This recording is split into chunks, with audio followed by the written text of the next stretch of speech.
हाँ तो दिखाइए पंडित जी, कैसी लड़कियों की तस्वीर लाए हैं आप मेरे प्रणव के लिए। इस बार तो ऐसा रिश्ता लेके आया हूं नयनतारा जी कि आप ना नहीं कह पाएंगी। ये देखिए। पंडित जी एक काली लड़की की तस्वीर दिखाते हैं जिसकी नयनतारा बेइज्जती करने लगती है।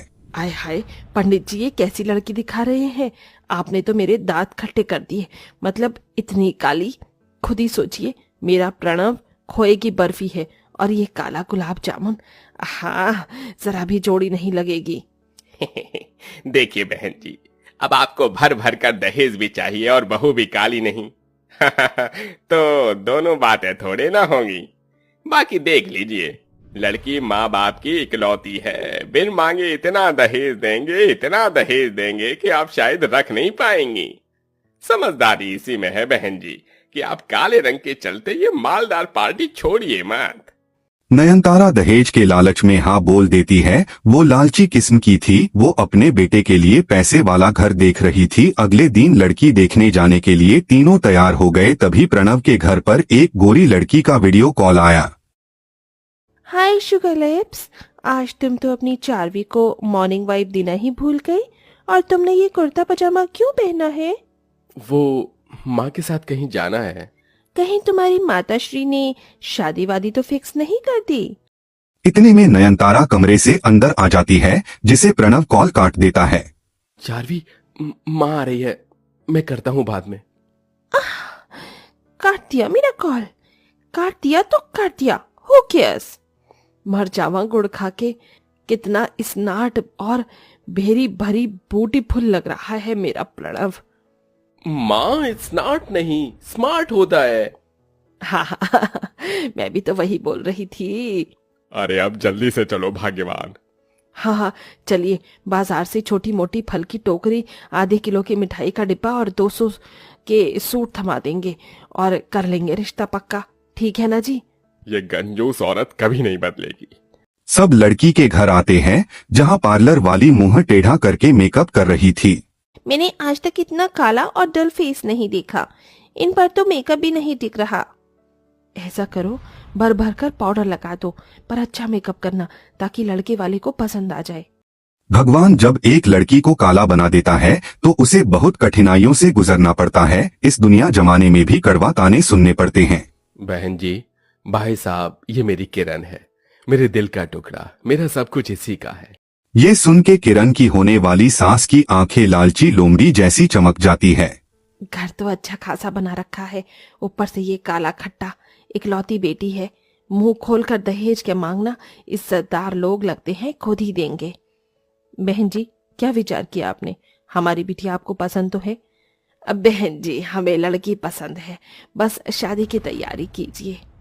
दोनों परिवार में शादी की साज सजावट और रस्में शुरू हो जाती है। किरण दिल में हजारों सपने लेकर विदा होकर ससुराल आती है जहां आरती की थाली लिए नयनतारा खुद में खुशी मनाते हुए मुस्कुरा रही थी। अपनी काली बहू के दहेज लेकर आने के कितने सपने देखे थे मैंने, आज सब पूरे होंगे। एसी, कूलर, फ्रिज, ट्रक भर के सामान आएगा मेरे घर में। फिर इस पुराने से डिब्बे फ्रिज को मैं फेंक दूंगी, चलता भी नहीं, और मस्त एसी लगाकर अपने कमरे में मजे से सोऊंगी। मेरे मन में तो लड्डू फूट रहे हैं। इतने में दूल्हा दुल्हन की गाड़ी आ जाती है और नयनतारा आरती उतारती है। आजा आजा मेरी सांवली सलोनी बहू, अंदर आ। वैसे बहू, तेरे दहेज के सामान का ट्रक भी साथ आया होगा ना? दिख नहीं रहा। माँ, इसके कंगले बाप ने कोई दहेज नहीं दिया। लेकिन आप लोगों ने तो दहेज नहीं मांगा था। क्योंकि मुझे लगा था कि बिन मांगे ही बहुत कुछ मिल जाएगा। हे भगवान, ये शादी करके तो मैं फंसी गई। सास सर पटक लेती है और पंडित को भी कोसने लगती है। अरे बेड़ा गर्क हो तेरा पंडित। उस दिन तो बड़ी लंबी लंबी फेंक रहा था कि इतना दहेज देंगे। ये 4 स्टील के बर्तन और एक पेटी कपड़े के साथ हमारे गले डाल दिया इस काली कलूटन को। ससुराल के दहलीज पर से ही काली बहू को सास और पति का तिरस्कार मिलता है। काली बहू के आंख से बहते आंसुओं को देखकर उसे ससुर सुरेंद्र उसे समझाते हैं। बहू दुल्हन तो तू इस घर की बन गई, लेकिन अपने सास और पति के दिल में एक जगह तुझे खुद बनानी होगी, और ये बड़ा कठिन है। दे पाएगी ये अग्नि परीक्षा? हाँ बाबूजी, मैं कर दूंगी हर परीक्षा। सहमी हुई सी किरण पति के कमरे में आती है। जी, मैं अपना सामान कहाँ रखूं? रख दो मेरे सिर पर। मेरी जिंदगी तो तुमने बर्बाद कर ही दी, मगर मेरे कमरे में तेरे लिए कोई जगह नहीं है, समझी? अजी, मैं आपकी पत्नी हूँ। अग्नि के 7 फेरे लेकर आपने मुझे ये दर्जा दिया है। मेरा तो अपमान कर ही रहे हैं, कम से कम इस रिश्ते का तो मान रख लीजिए। इतने में सास कमरे में आ जाती है और इस बिचारी की बाल नोच कर सताती हुई बोली। क्यों रे कोयला खदान, क्यों मेरे बेटे का दिमाग खा रही है? आ, तेरी जगह मैं तुझे दिखाती हूँ। नयनतारा काली बहू को रसोई में पटक देती है। रात भर बिचारी काली बहू गर्मी में बेचैन होती रही। ऐसा कोई भी दिन किरण का नहीं बीतता जब उसे दहेज के लिए ताने नहीं मिलते। ओहो, इस गर्मी ने तो दुखी कर दिया है। अरे ओ काली कलूटन, शरबत मांगा था तुझसे, ला जल्दी। लाई माँ जी, ये लीजिए। एक घुट पीते ही वह गर्मी दिखाने लग जाती है। हाय हाय, ये शरबत भी कितना गर्म है। सोचा था मेरी काली बहू दहेज में फ्रिज कूलर तो लाएगी, मगर मेरे तो कर्म फूट गए। ऐसी काली बहू ब्याह कर जाकर मर क्यों नहीं जाती चुल्लू भर पानी में डूबकर। टूटे दिल से किरण चली जाती है। इधर प्रणव रात दिन जानवी से हंस हंस के चैटिंग करता रहता, जिसे नयनतारा दूसरी शादी की बात करती है। देख प्रणव, मैं तेरी खुशी चाहती हूँ बेटा। ये लड़की कितनी दूध जैसी गोरी है, तू इससे दूसरी शादी कर ले। लेकिन माँ, मैंने इसे मेरी पहली शादी के बारे में नहीं बताया। अरे कौन कह रहा है बताने को? इसके लिए तो तू गवारा है। इस काली बहू से तेरा तलाक करवा के मैं इसकी सौतन ले आऊंगी, और गर्मी का मौसम है तो मैं भी तो दहेज में कूलर फ्रिज मांगूंगी और मोटे मोटे गहने भी। दरवाजे से लग के किरण सब सुन लेती है और सिसक सिसक कर रोने लगती है। तो क्या दहेज की कूलर फ्रिज और चंद गहनों के लिए माँ जी मेरी सौतन लाएंगी? क्या दहेज के आगे दिल के रिश्ते का कोई मोल नहीं? अगले दिन चोरी चोरी दोनों जानवी के घर आते हैं, जहां नयनतारा उसके घर को घूर घूर के देखकर बोलती है। कितनी ठंडक है यहाँ, काफी इम्पोर्टेड एसी लगती है, तभी तो इतना चिल्ड कर रखा है घर। पैसे भी तो मोटे लगे हैं इसमें, और गर्मी में मेरा दम निकलता है, एसी के बिना आदत नहीं। देखो बहू, तुम मुझे पसंद हो, बस दहेज में मेरे घर कूलर और डबल डोर का फ्रिज ले आना, और मोटे मोटे जेवर भी मेरे लिए।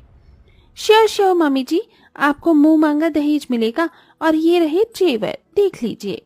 अरे वाह, ये तो एकदम खरे सोने के हैं। अब तो बस चट मंगनी पट ब्याह करके मेरी बहू बनकर आ जाओ। माँ जी, ये शादी नहीं हो सकती। हो स्टेज प्रणव, मैं इनकी पत्नी हूँ। किरण जानवी को सब कुछ बता देती है। इतने में पुलिस आकर दोनों को हथकड़ी डाल देती है। अरे इंस्पेक्टर, मुझे क्यों हथकड़ी डाल रहे हो? मैंने कौन सी चोरी डकैती थोड़ी ना की है।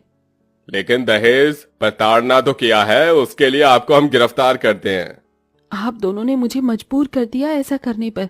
माँ जी, आप दोनों का दिल जीतने के लिए मैंने हर जतन किया, अपमान सहा, लेकिन आप दहेज के लिए मेरी सौतन लेने जा रही थी। हाँ। मेरी जगह आपकी बेटी के साथ अगर यही होता तो कैसा लगता? ये सुनकर नयनतारा के दिलो दिमाग पर से लालच का पर्दा हट जाता है। बहू, मुझे माफ कर दे, मैंने तेरा दर्द देखा नहीं। दहेज के चक्कर में मैं लालची हो गई थी। अरे, सबसे ज्यादा कसूरवार तो मैं हूँ, जिसने कभी तुम्हें इज्जत नहीं दी। माँ, आपको कूलर फ्रिज जो भी चाहिए मैं कमा कर ला दूंगा, लेकिन अब मुझे मेरी पत्नी चाहिए। चारों मुझे माफ कर देना, मैंने तुम्हें भी धोखे में रखा। इट्स ओके प्रणव, किरण तुम्हारे लिए बेस्ट लाइफ पार्टनर है, उसकी जैसी तो मैं भी नहीं हूँ। मैं तुम्हारी सौतन नहीं बनूंगी किरण। सबका पछतावा देखकर किरण का दिल पिघल जाता है। वो कंप्लेंट वापस ले लेती है, जिसके बाद सारा बेर मन से निकालकर प्रणव उसे अपना लेता है और नयनतारा भी दहेज की बुरी लालच छोड़ देती है। आपको ये हमारी वीडियो कैसी लगी जरूर बताएं। साथ ही चैनल को लाइक, शेयर और सब्सक्राइब करना तो बिल्कुल भी ना भूलें, ताकि अच्छी वीडियो आप तक लाते रहें। Thank you for watching.